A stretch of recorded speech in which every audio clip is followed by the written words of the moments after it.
So I have here with me, as you can see, she's very busy. She stays busy all the time. Miss Penny Lynch, who is one of our dear sister principals here at Winters Mill High School. I tell people all the time, this is going to be a tough one because I usually interview people, on the staff and those type of things, but this is as close as it gets interviewing you. So I appreciate you, Penny, for taking the time out of your busy day to do this interview. We're going to roll into the first question, which is just telling, we know that you're assistant principal here at Winters Mill High School, but tell me a little bit about yourself, your role, what does that entail, the whole 9 yards?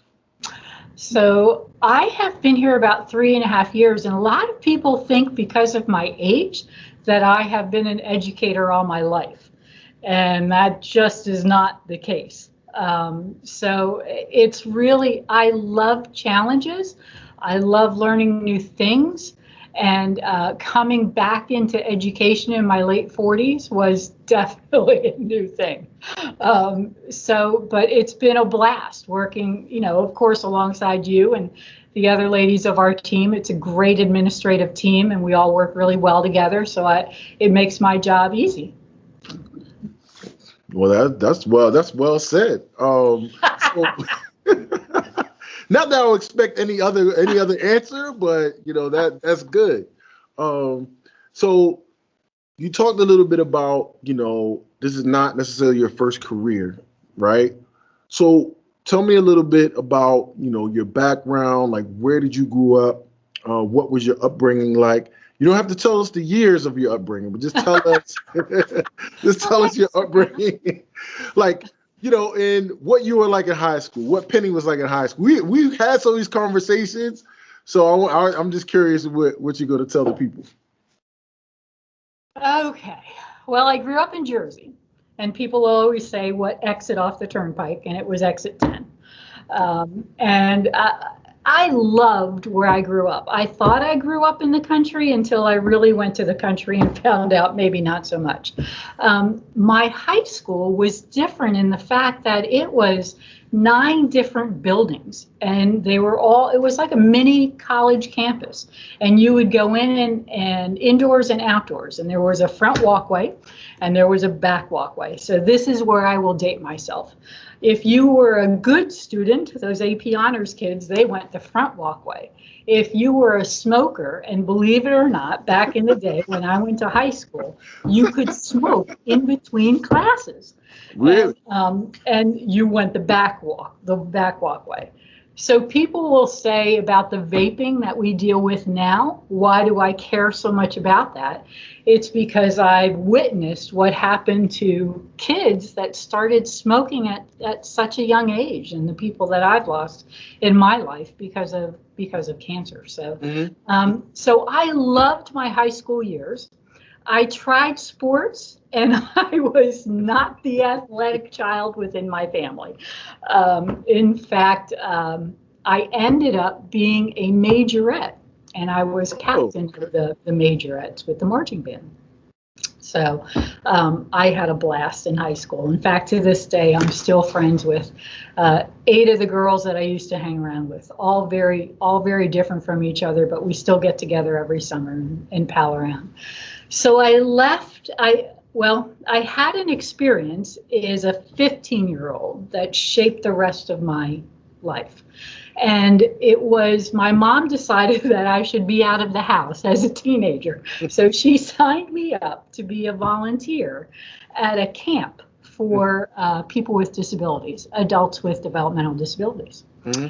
And when I went there the first week, at that time, we used to have what's called institutions, and people with developmental disabilities lived in institutions. Well, those folks would board a bus, they would come to our camp, and they would spend the day with us. So one of the parts of the day was going swimming. So as we assisted the people with changing into their swimsuits, there was a young man that came out, and he had a number on the back of his body, and it was like 92754. Mm-hmm. And that's how he was known. He was not known by his name. He was known by that number. I'll never forget it, was purple. Mm-hmm. And I said, how horrendous is that? Like, it just blew me away that that's how people were known. And so then I started, that was my mission. Then I went into human services from there. I actually, the good moment of my high school career, I actually became the first youth representative to the state of New Jersey, representing the Association for Retarded Citizens, ARC back then. So that became a passion of mine. So then I decided, okay, I'm going to go to college now and I'm going to become a teacher in special ed. So I went to the only college that accepted me back then, which was 6 hours away, and it was called Slippery Rock. Back then it was a state college. Slippery Rock. Yes. Everybody knows it for its football scores. Right. And so when I went there, it radical back then. We lived in the first dorm that was co-ed on the same floor. And everybody was so nervous about that. So because I was 6 hours away, you bonded with people very quickly. Got my degree in education, in a bachelor's of science in elementary ed and special ed, which I thought would open up some nice windows. So yay, I graduate, and now it's the infamous let's look for a job. Well, a friend of mine that I grew up with and went to college with flew down to a tiny town called LaBelle. So if you know the east coast of Lauderdale, go across Alligator Alley, where I lost my muffler once, and get to the west coast to Fort Myers, and a little bit north is a town called LaBelle. And she went down and they offered her a job on the spot as a elementary ed. And they said to her during the interview, do you know anyone that's a special educator? Yes, she says, and off I go. So now I get hired for my first teaching job down in LaBelle. That was a rude awakening from someone from the north.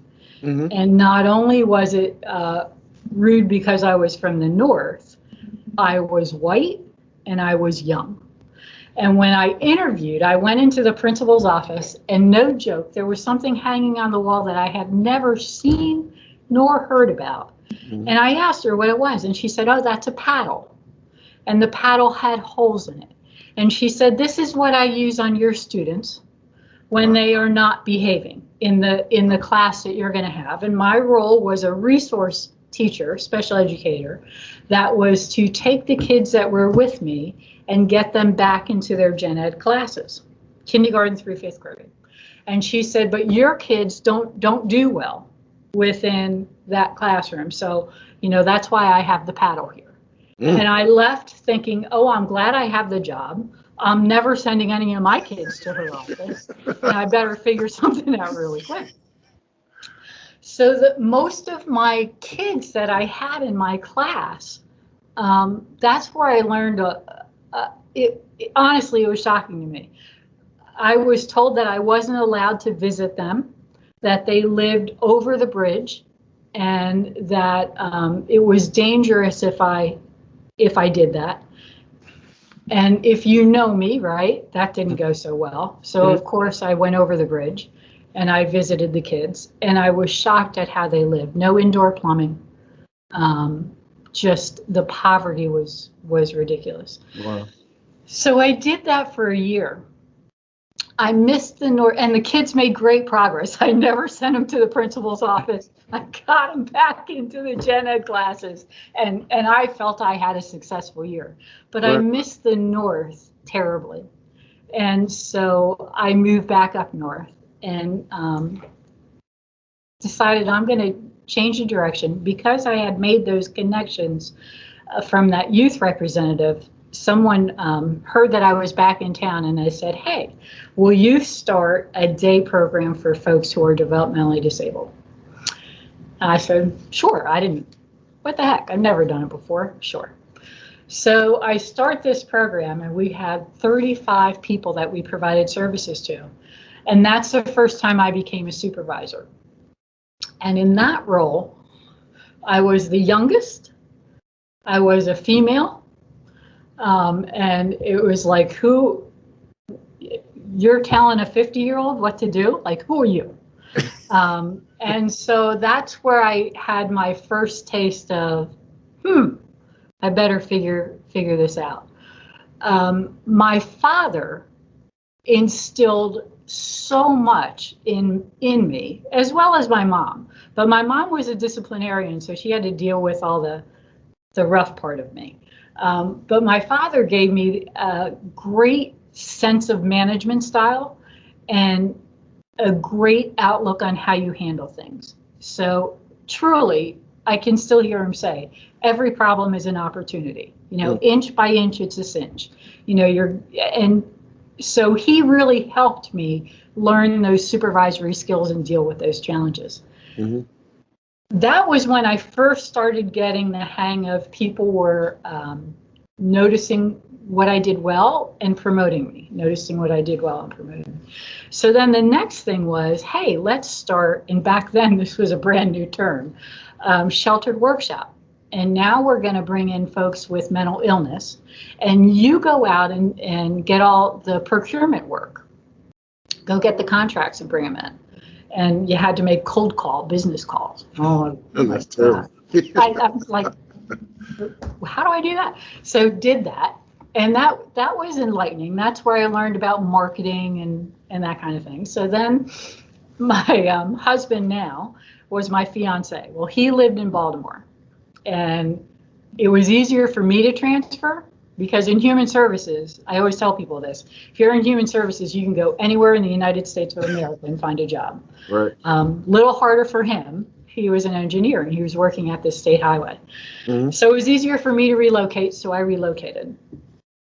There's a lot of good stories there, but suffice it to say, I worked for one organization for 3 months. And if I don't respect the people that I work with, I have a tendency to leave.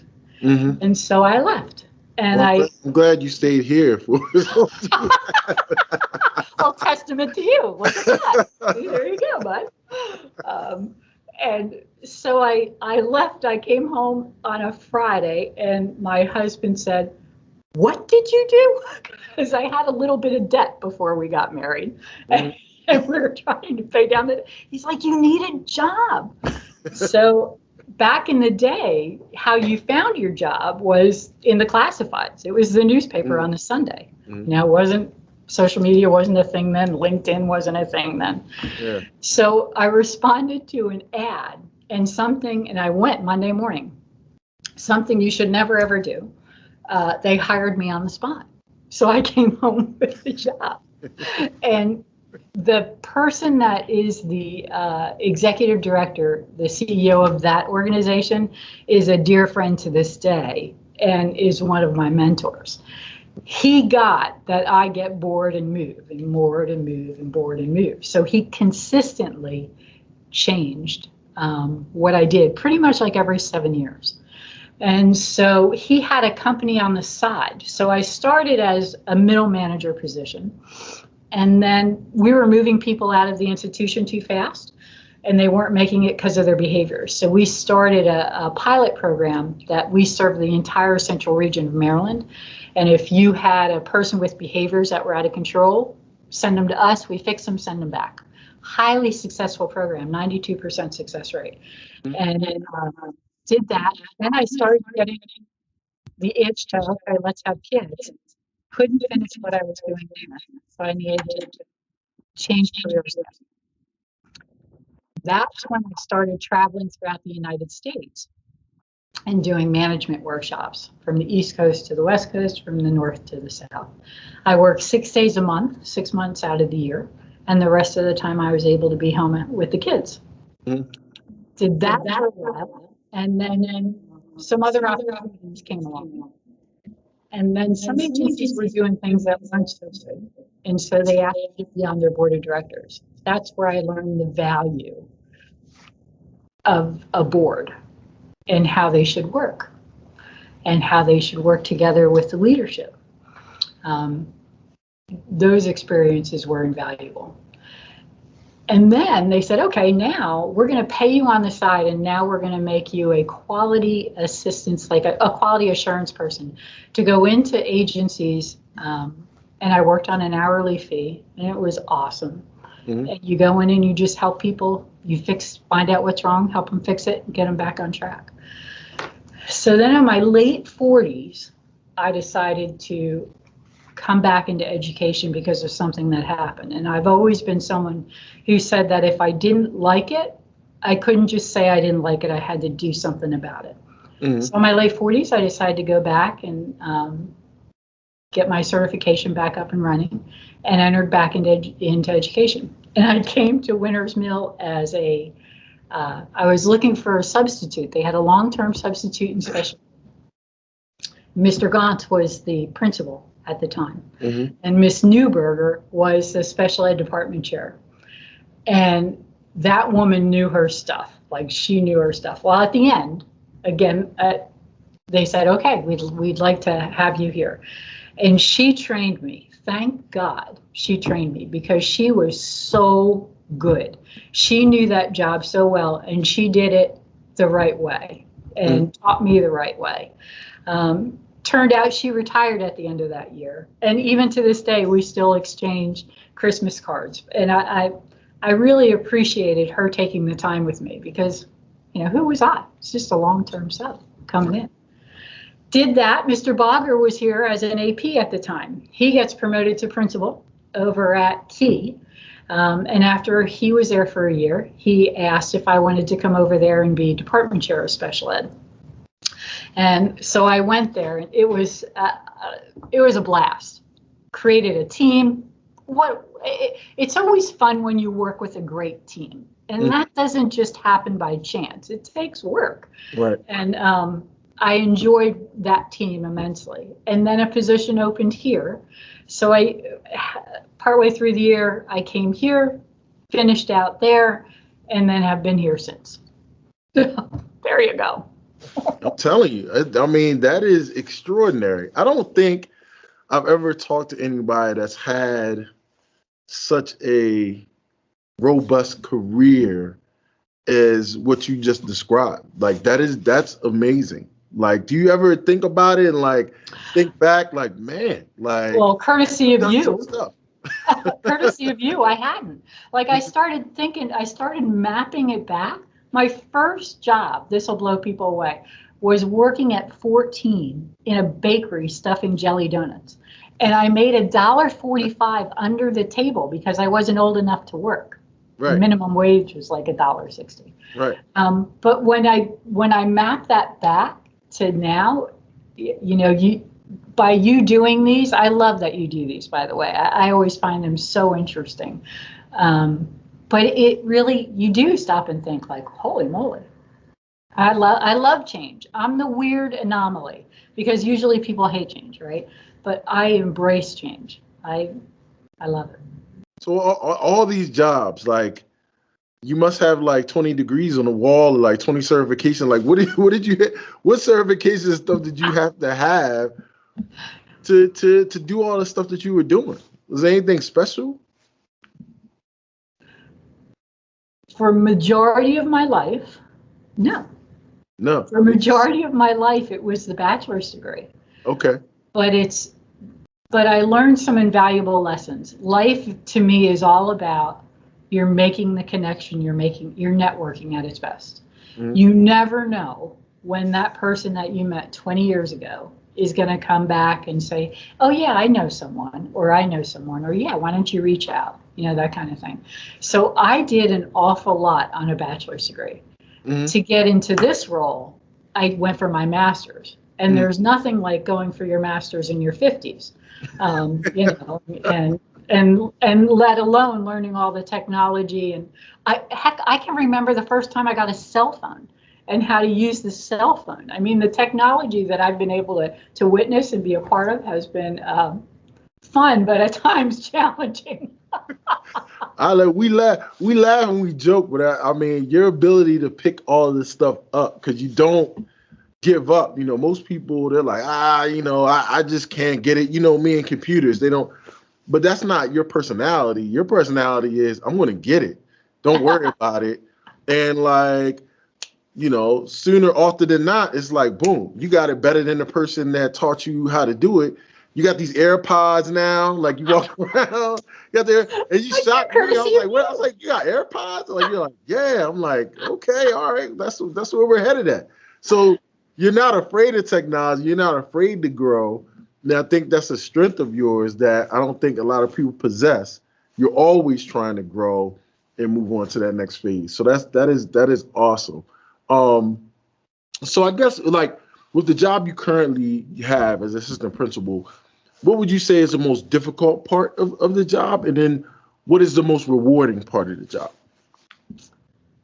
The difficult part is, one thing that at Winter's Mill that's always been the case is relationships. And as you get to know the kids and you get to know their families, the difficult part is wishing that you could do more, wishing that you could fix more things for the family, for the student, to make life a little easier, a little better.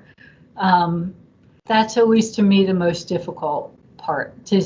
I hate seeing kids struggle in situations where it's not necessarily their ability to be able to make the change. So that's the difficult part. Yeah. The most rewarding part, and I tell people this in special ed, I think being an assistant principal is like case management on steroids. I love the ability to make some things happen, to be assistant, to provide assistance, and if I can do something to make it successful or help a family, I like doing that. Yeah. I guess in that it is Women's History Month, so that's the reason why we're doing this. So this next question is really centered around that, but from a woman's perspective, especially for you, Penny, because you have seen some different things in your career and your life. Like, have you experienced difficult situations because you're a woman? Whether it be growing up or one of the numerous jobs that you've had, and as you transition here, at Winters Mill High School, like, have you experienced that as a woman? It's interesting to me when I look at the evolution that I've seen in my lifetime. Just something as simple as wearing pants. Isn't that crazy? Like, as I was growing up, you weren't supposed to wear jeans. Oh my gosh, if a woman wore jeans, that was like the end of the world. My grandmother, the first time I wore jeans on an airplane, she gave me a lecture for 45 minutes. And doesn't that sound crazy? It is.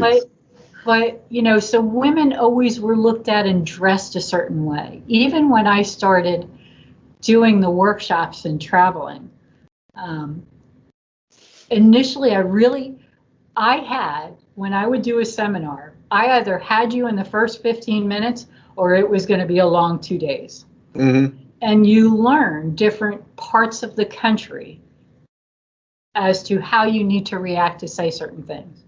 For example, my New York, whenever people would register, because I always would do the registration as well, people would arrive in New York, didn't matter whether you're female or male, and say, I'm not going to talk in this 2 days. And as soon as I learned to say, well, yeah, you are going to talk and you're going to have a good time, then we were fine. Right. Then we were just fine. But it's that initial in your face. At being a woman, I think throughout my evolution, it's always been a fight to be taken seriously. And so and you learn who's going to respect your opinion and listen and work with you and who isn't. And I think that's what makes you so special. Like, and that's why I think I love these podcasts too that you're doing. You do that, Michael. You do a great job of that, and being respectful of who you're working with and giving them the space and the room to grow. And I think, being the youngest, now unfortunately I'm the oldest, being the only female, all those situations made me a better person. Yeah. Without that conflict, I wouldn't be who I am today. So, it wasn't always easy, but once you embrace it, you're stronger for it. Yeah, I mean, it's really something to kind of like marvel at because, I've done research and like I said, having conversations with, a grandmother and, my mom, and then you just see the growth.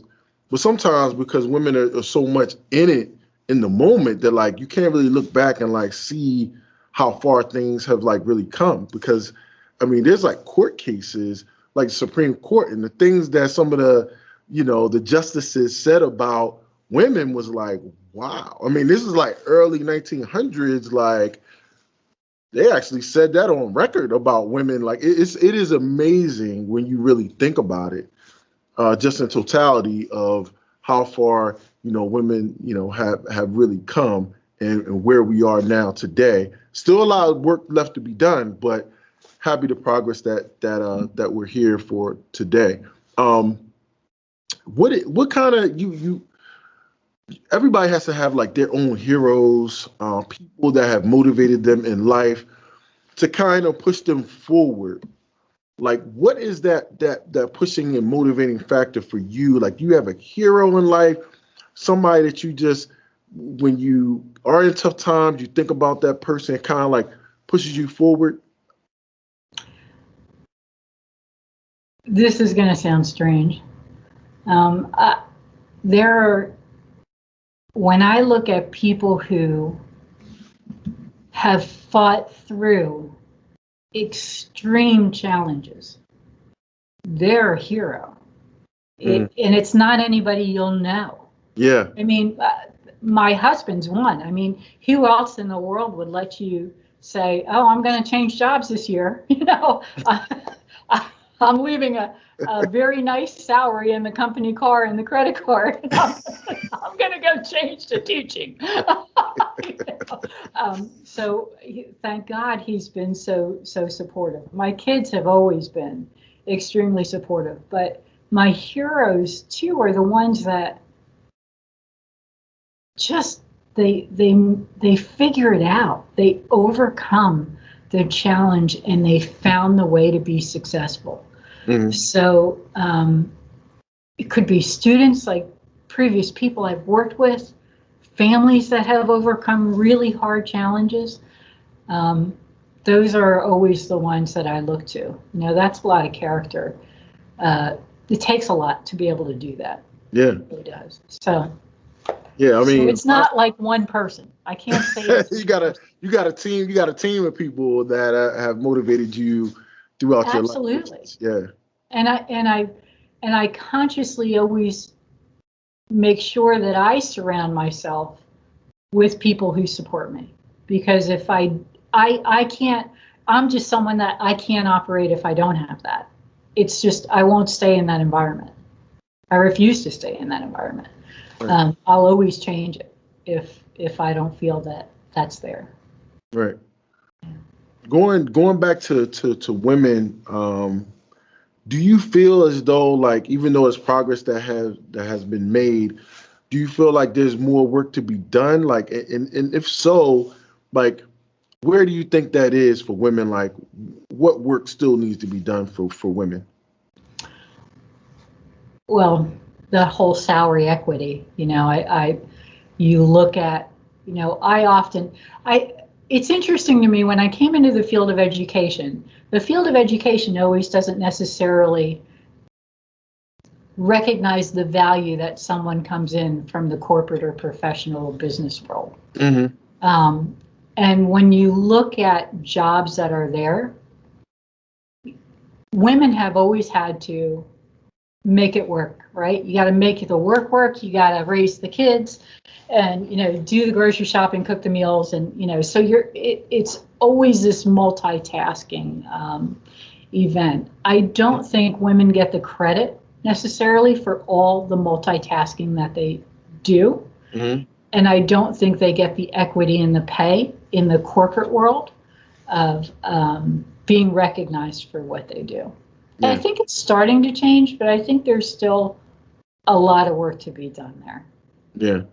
I just a short time, my wife works in the corporate world, and just conversations that we've had, like she's excellent at, multitask. Like she gets on me because it's like, you can't. I'm like, listen, I'm listening to you, but she'll, cooking, doing this, like, are you not? I'm like, I can't move at that speed on like different things going on and still be locked into a particular conversation.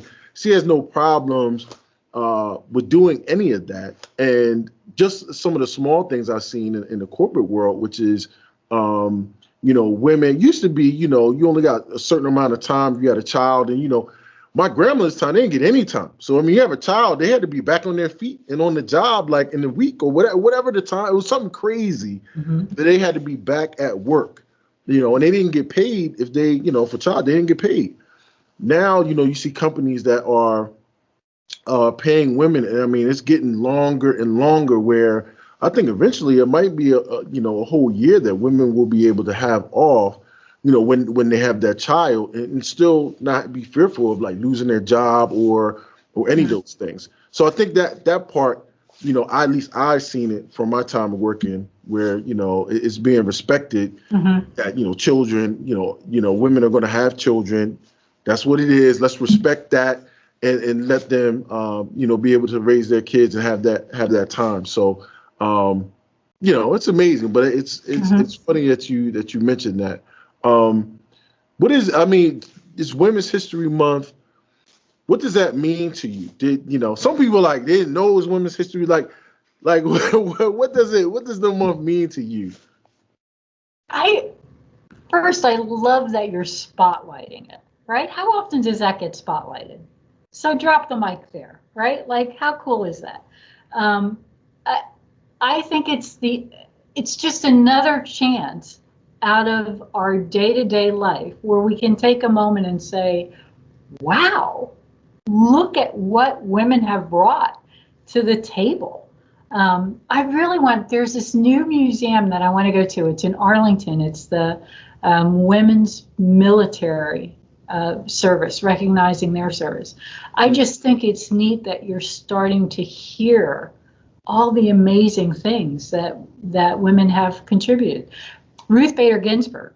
I love that there was the whole RBG. I mean, how cool, like just recognizing all the accomplishments, recognizing the history. Like when I stop and think of from my grandmother's generation to my mom's generation, to my generation, and my daughter's generation. And she's a teacher within Frederick County. Okay. The changes, just my grandmother would never have envisioned that myself and my daughter would be where we're at.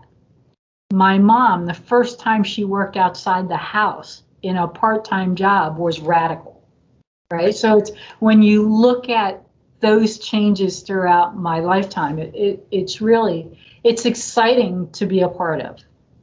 It really is.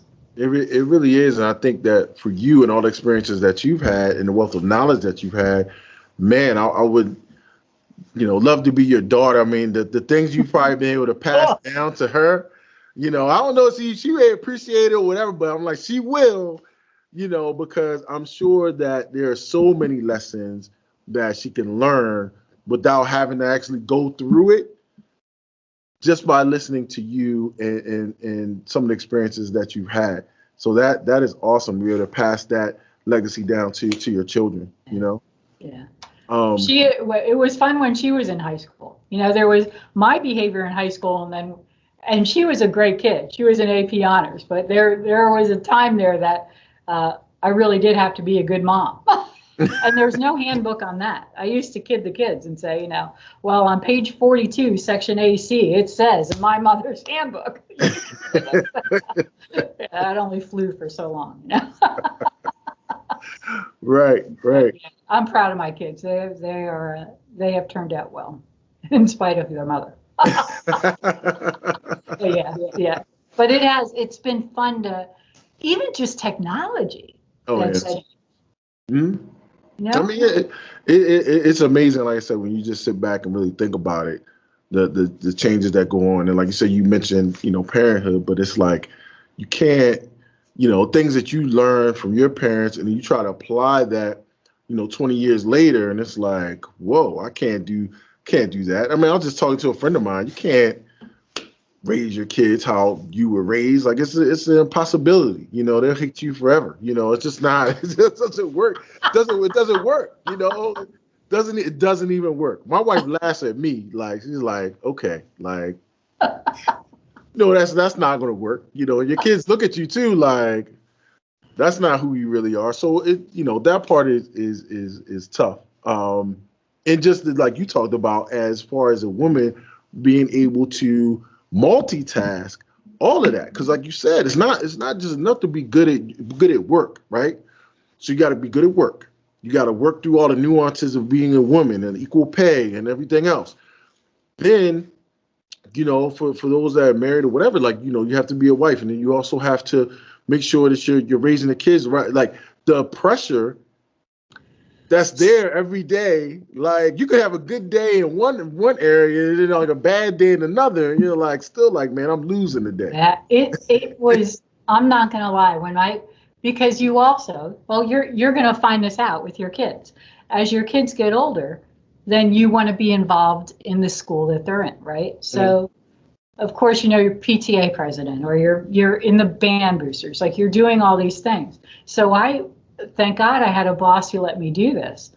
I would leave at like 5 a.m. so I could be in Glen Burnie to work, and then leave in time to be home for the kids when they got off the bus. So it was, and then when they would go to bed, then you'd like do more work. I mean, it was just how you survived, how you had to make it work to achieve everything that you needed to do. Yeah. Yeah. So I got one more question for you, and I'll get you off the hot seat. So even though we'll probably have a lot of adults watch this, but there will be kids that watch this as well. So I always throw this question in there. What advice would you give yourself, your 17-year-old self, if you had a time machine? You go back, see her in high school, and say, hey, you got 5 minutes to have a conversation. What would you say to 17-year-old Penny? You're going to be fine. You're going to be just fine. Keep surrounding yourself with people who will support you. And don't be afraid to be the change. You've got to, my favorite word is believe. If you believe it and you set the goal, it's going to happen. It's right above you. I'm looking right at it. Believe in yourself. Believe in yourself. Mm-hmm. Yeah. Because you can do it. You can change, if you choose to, you can change the world. You just have to, and I think what I've noticed, once you give permission to the kids to do that, sky's the limit. Off they go. That's the fun, that's the beauty, I think, of high school. Watching them from the freshman, watching them exit as the senior, and watching them believe that they're ready to change the world, which is awesome. Yeah.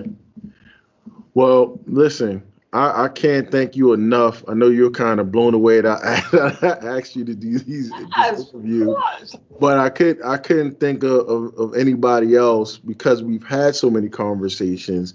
Now I've learned a little bit of the depth of you that, I felt like it was very, very fitting that we did this interview, because of everything that you have meant to the Winters Mill High School community, the kids here, how you fight every day on their behalf, the things that you have done for our staff members, the whole 9 yards. You've meant a lot to this community in your short time here at Winters Mill High School, especially as an assistant principal. So hopefully, everybody kind of understands how important that you are. And whenever that day comes when you move on, it's going to be some tough shoes to fill here at Winters Mill High School. Oh, you're sweet. Thank you, sir. Thanks for doing it. It was fun. No problem. Thank you, Penny Lynch. Okay. All right. Take care. Bye.